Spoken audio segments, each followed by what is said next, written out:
ఎవరు గెలిచినా ఏమనుకుంటామంటే ప్రజల మన్ననలు పొందాలి, ప్రజలకు సాయం చేయాలి, ప్రజలతో శభాష్ అనిపించుకోవాలి, ప్రజలతో మళ్ళీ కూడా ఇతనే కావాలి అనిపించుకోవాలనే విధంగా కష్టపడి ప్రజలకి ఆ గ్రామానికి ఏదో చేయాలన్న తపనతో మనం ఉంటాం. రెండో కొంత ఉంటుంది, ఒక 10% ఉంటారు. నాకు ఒక కన్ను పోతే ఎదుటోడికి 2 కళ్ళు పోవాలి, లేకపోతే నేనే బాగుండాలి, నేను అధికారంలో శాశ్వతంగా ఉంటాననుకుంటారు. ఏంటో నాకు తెలియదు, కానీ ఉన్నంతకాలం కక్ష సాధించాలి.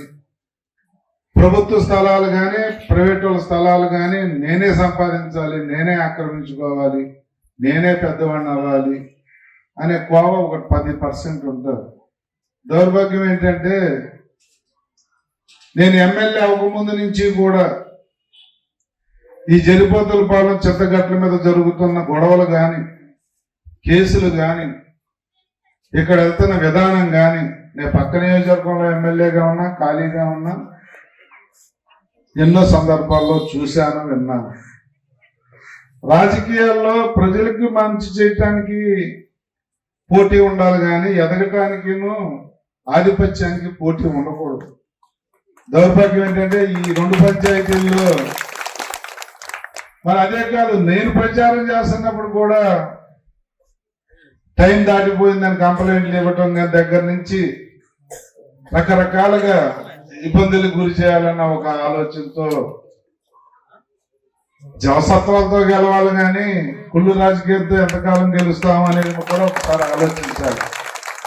అప్పుడు ప్రచారంలోనే నేను చెప్పాను, అప్పటి నా మీద పోటీ చేసిన వ్యక్తి నాన్ లోకలు అంటుంటే, ఇది తల్లి రాజకీయపరమైన విమర్శ కాదు, నువ్వు బాధపడమాక, నువ్వు మా సోదరి అనేది. నాన్ లోకలు అంటే చెప్పాను, అరే బాబు 2009లోనే ఇక్కడ ఎమ్మెల్యేరా, అప్పటికి నీకు పొట్టుకోవడం లేదు, నేను నాన్ లోకల్ ఏంటిరా, నువ్వు నా మీద విమర్శించడానికి అక్కడ దోచుకున్నాడు, ఇక్కడ ఆక్రమించుకున్నాడు, ఇట్లాంటివి నా మీద ఏమి లేవు కాబట్టి నాన్ లోకల్ అంటున్నావు. నువ్వు బాలబచ్చాగా ఉన్నప్పుడే నేను లోకల్ రా, ఇక్కడ అప్పుడే నన్ను ఆశీర్వదించారు అని చెప్పారు.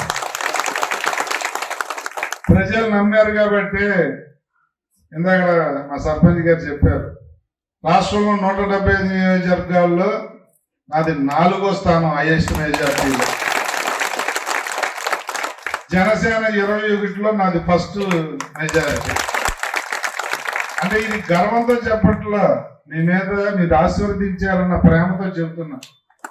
వీడేదో గర్వపడ్డాడు, వీడికి 4 కొమ్ములు వచ్చేసాయంటే మనసా రాజా కల్పన చెప్తా ఉన్నాను. రాజకీయంగా ఎప్పుడు నేను గొప్పవాడిని, నేను పెద్ద గుడింగి నేను ఎప్పుడు అనుకోను. మీరు గుండెల్లో పెట్టుకుంటే, మీరు ఆశీర్వదిస్తే ఇక్కడ కూర్చుంటాం, లేకపోతే అక్కడ ఆఖరి బెంచీలో కూర్చుంటాం.